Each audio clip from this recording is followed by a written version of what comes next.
Be wondering, why are prices still so high? I thought that when the pandemic was over and the supply chain issues got sorted out, then prices would start to come down again, and they haven't. And so we are going to look at that today in today's video and figure out what's going on with these higher prices. Because while I'm all about wealth mindset here on this channel, and we're talking about stop saying it's too expensive because that really reinforces to your brain a scarcity mindset. It is a fact that prices are much higher right now than they've been at any point during many of our lifetimes. And so it's all about today, we're all about looking at what is driving those prices up. And then what are some practical options that you have right now for yourself and your family? And I'm going to do more of a series about dealing with the ongoing inflation as well. So this is kind of the primer to what inflation is and the choices that it creates for us when we're dealing with situations where there's high inflation. Hello, I'm Sarah Edens. I'm a finance coach, author, and wealth mindset researcher. Here on my channel, like we talked about, we are all about wealth mindset. We're all about practical finance skills. And I'd love it if you would like this channel and if you could subscribe, if you could comment, help build our community here as well, because this is a place where we're all learning and growing together and learning new skills and being able to continue to build our wealth mindset, and experience life the way it's intended to be experienced. Because I want you to be able to have all your needs met, have all your wants met, and have all the tools in your tool belt to be able to do that, whether it's your mindset towards money, whether it's practical skills, resources. That's what I'm all about, is to help you be able to live your best life and get access to the finances and the skills that you need. All right, so let's get started. So, inflation is just another way of saying prices are going up. The reverse is deflation, which we're not in that situation right now. So, inflation is when prices are going up, and often right now, what we're seeing is that prices are going up at a faster clip than income. So, your paycheck from your job is maybe going up like this, and prices are going up not quite that bad, but you know what I mean. It's like where you have this real gap between how much you're making, how much stuff used to cost, and how much it's costing now. And it is really interesting, but right now inflation is actually the worst it's been since the late 70s and early 1980s. And so, for many of us, if you're my age or younger, we have never experienced inflation at this level where prices have just continued to go up. And it's not like our employer just keeps giving us more and more money, be like, oh, the prices just keep going up, so we're just going to keep raising your salary. Okay, where were we? So, yes, inflation, prices, 1970s, highest. We haven't seen prices this high. Okay. So, for many of us, we're just not used to this situation that we're in right now where we've watched prices go up at such a massive clip, whether it's housing prices, it's rent, it's groceries, it's fuel, you name it. Pretty much, actually, the only item that hasn't massively gone up in price over the last 3 years has actually been clothing and apparel. And everything else has just, I'll show you a chart in a minute from NerdWallet that's really helpful. And I'll link to that whole article in the description as well if you want to really geek out on all the numbers and the facts and the statistics. And they have a bunch of more charts if you're into that. But kind of from a high level overview, here we are, and we are in a situation where the Federal Reserve has been raising the interest rates to try to get inflation down. It's started to come down more, but in general, we're just still seeing higher prices. And some of those actually are caused by really random things. So some of it is just lingering supply chain issues from when all the factories were shut down during COVID or had to be staffed kind of minimally. And then other stuff like eggs, you've always seen lots in the news and on social media about why are eggs so expensive. That's down to an avian influenza pandemic that's been killing the poor chickens. And so that has really led to high ongoing egg prices. Things like lettuce, a similar story. The lettuce had a pandemic, and there was like a little virus that killed a lot of the lettuce crops, which had to have been devastating for the farmers. And so, because lettuce was more in smaller supply because so much of their crops were getting killed by this pest, then lettuces cost us more. So it's really interesting to go through and look and see what's driving these higher prices. Some of it is the ongoing war with in Ukraine, where Russia has been continuing their offensive in Ukraine, which has just been devastating to watch and creating such a humanitarian crisis. And so that has actually been driving up the price of all kinds of things. Like we've seen the price of oil and fuel and gas go up a lot more, particularly in Europe. They're really experiencing that. If you live there, you know what I'm talking about. And then also because Ukraine and Russia are two of the world's biggest suppliers of wheat and growers of wheat, then what that's meant is that that's really reduced the supply of wheat, which has driven the price of flour up. And you think about all the things that we use to make flour on a day-to-day basis, and so that's driven the price of flour up. So it's just really fascinating when you step back and look at the whole picture and see that some of it is maybe still lingering supply chain issues, but a lot of it is just really random stuff that's just going on right now, and it's affecting supply. And so then here we are just with higher prices on those things. So now I want to show you that chart I was telling you about from NerdWallet. So I will put that up on the screen. And what's really interesting when you're looking at this is you'll see that the red line on top is median household income over the last 10 years. So this was from 2012 to 2022. So the red line's median household income. So you can see it's been gradually going up over the last 10 years. Then you look at all these different categories, and if you specifically look from 2020 to 2022 at how much of a steep curve, upward trajectory a whole bunch of those items went, it's interesting to see what's costing people the most. So you might have already seen this when you go out to eat, but eating out is at all-time highs in terms of how much that's costing you. Housing costs, which is the green line, that is costing people a lot more than it used to, whether you're looking at rents, you're looking at purchasing a home. We've all seen the cost on that go up. Medical expenses have gone up. Basically everything's gone up, right? I mean, I don't need to be sitting here telling you this, but I thought this was a really interesting chart to look at. Then you look at food at home, which is down there, and you can see how much price of food at home, which is, groceries you're going to buy at the store yourself, has gone up. Transportation, which is down to the high oil prices. Look at the change. Look at back at 2020 for that transportation line and see how much that shot up in the last 2 years. So that's the fuel prices and everything that we're seeing there.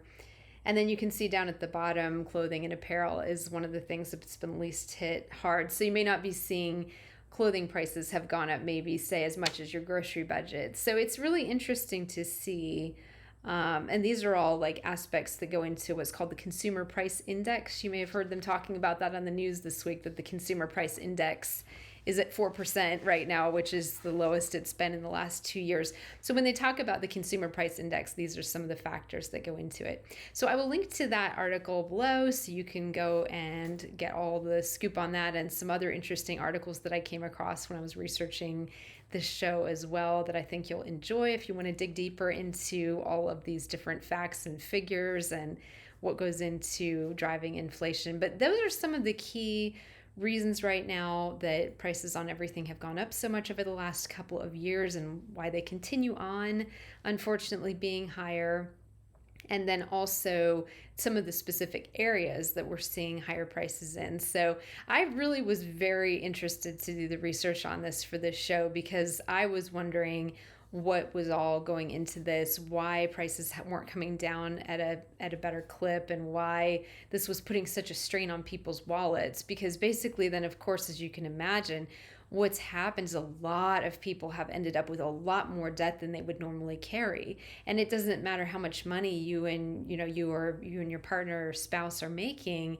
If prices on everything just have kept going up and your income isn't going up quite as fast, then you're going to be feeling it. So for many people, they've just ended up carrying a lot more debt on their credit cards or other things than they would normally feel comfortable with, want to. And so credit cards and debt in general has just become a major stressor. I found a really interesting survey that was done earlier this year, and what they found was that people were actually more stressed about something changing with their credit card agreement, or that the credit card company would raise their interest rates, which would make it more expensive for them to pay their card off and make the purchases on there more expensive to them.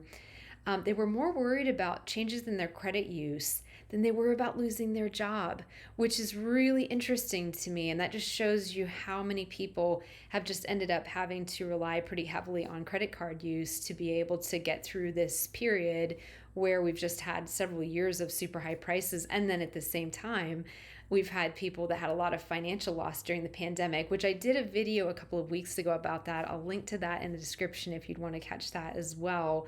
And that was all about recovering from all the financial loss during the pandemic, and that was more of a mindset video. So that was kind of tips and tricks to kind of work on your mindset towards going through a financial loss and how to be resilient in the face of that. So if you want to watch that, I will link to that as well.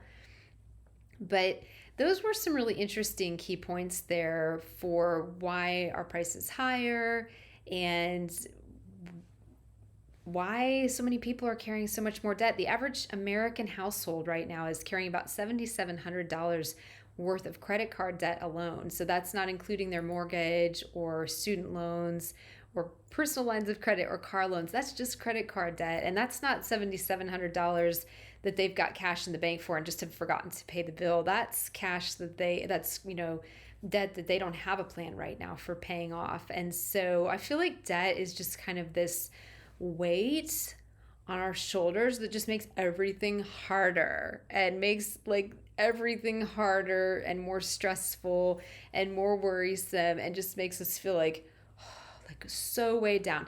And so just knowing that if you are carrying more debt than you're used to right now, that's probably a big reason why, is just because maybe you haven't looked at your budget in a while and haven't realized how much everything was costing. And you're like, why could I never keep this credit card paid off?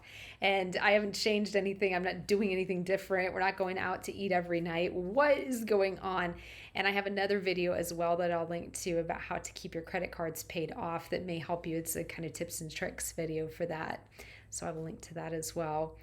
But in the meantime, while we're waiting for inflation to come back down, or our incomes to go up, or some combination of that, but inflation has continued to outpace our earnings, and so it kind of leaves people with three options. And the third one is the one that is my favorite, but everyone has their own choice about how to approach this. So the first option that these high inflationary periods leave you with is deciding if you're just going to run up a lot of debt.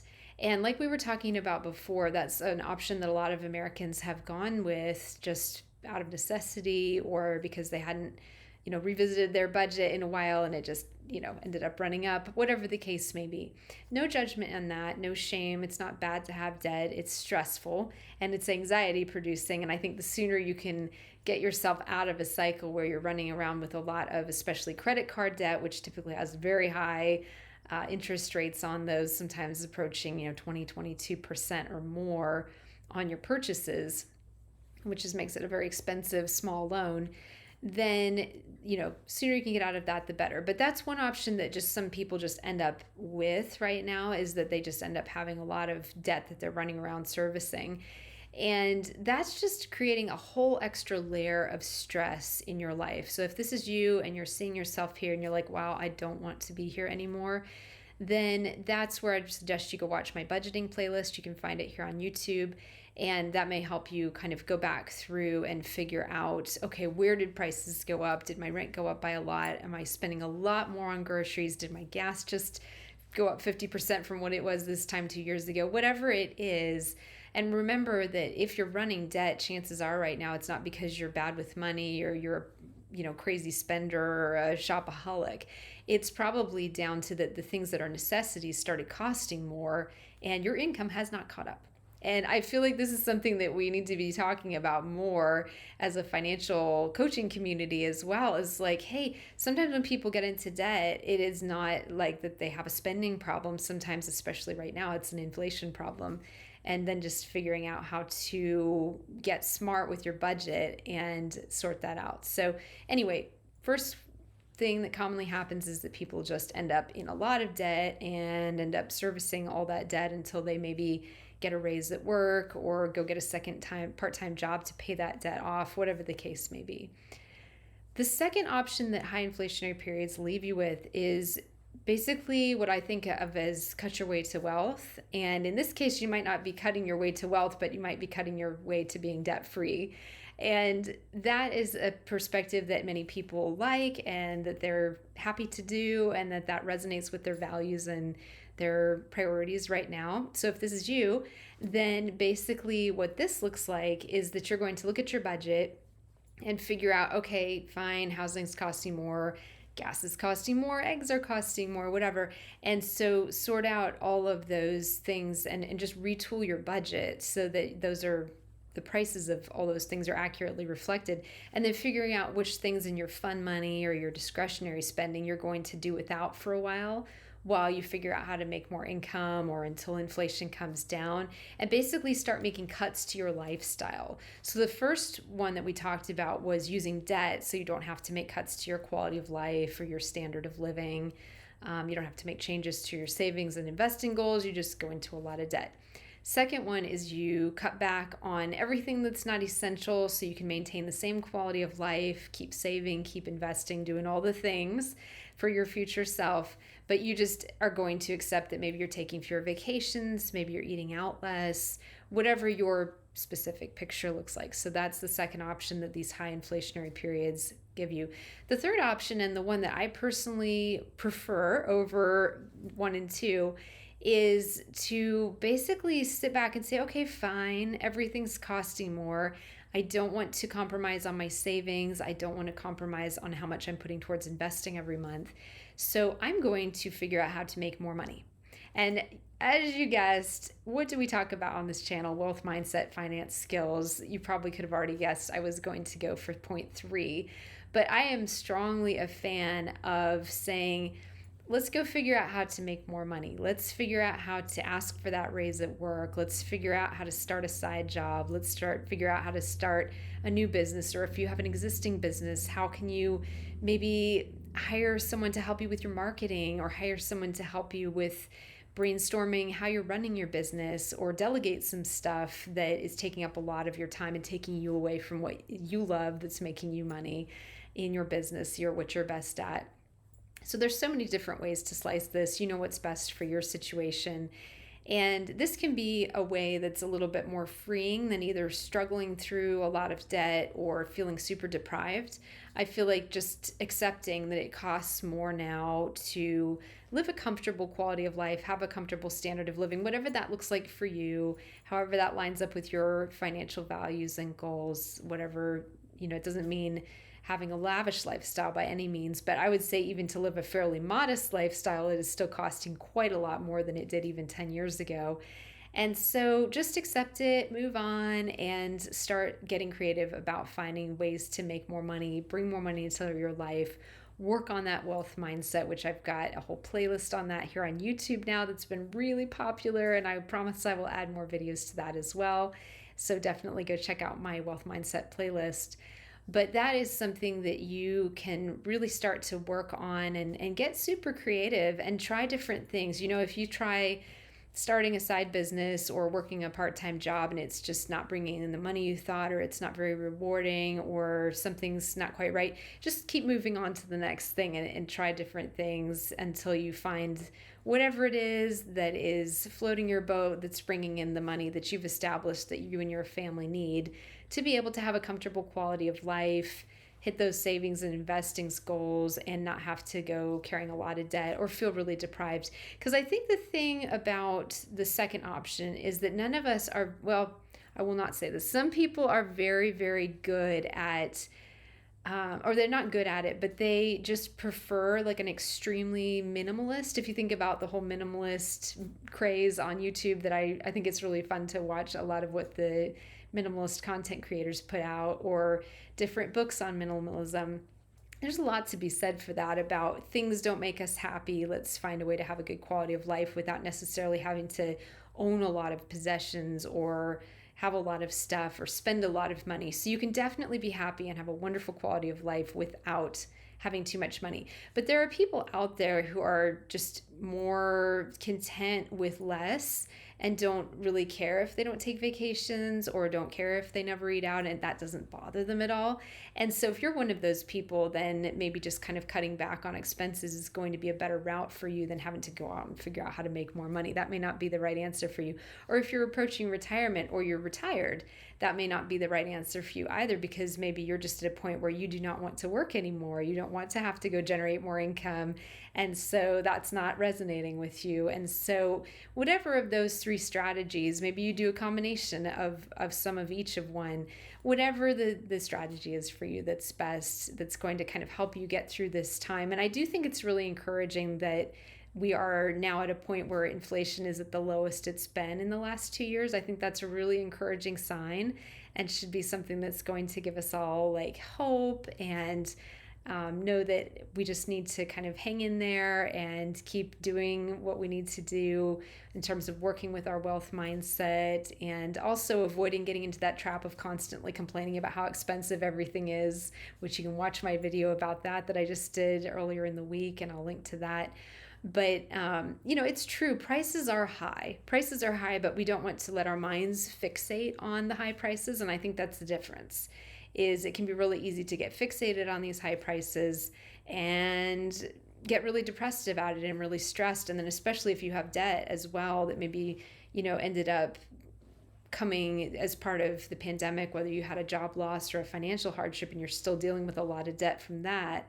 And then prices are high, so maybe that's continuing to add to your debt burden, and you might be feeling really overwhelmed and really stressed about how to deal with that. Then just know that prices do look like they're coming down, and that's a really encouraging sign as well that we are hopefully headed out of this phase. And hopefully, who knows what's going to happen. I have no crystal ball. I wish I did. But if I had a crystal ball, I would share all of my knowledge with you, but I don't have one, so it's all good. But those are some different choices that you have during times of inflation that you can just kind of look at those and decide what's best for your situation.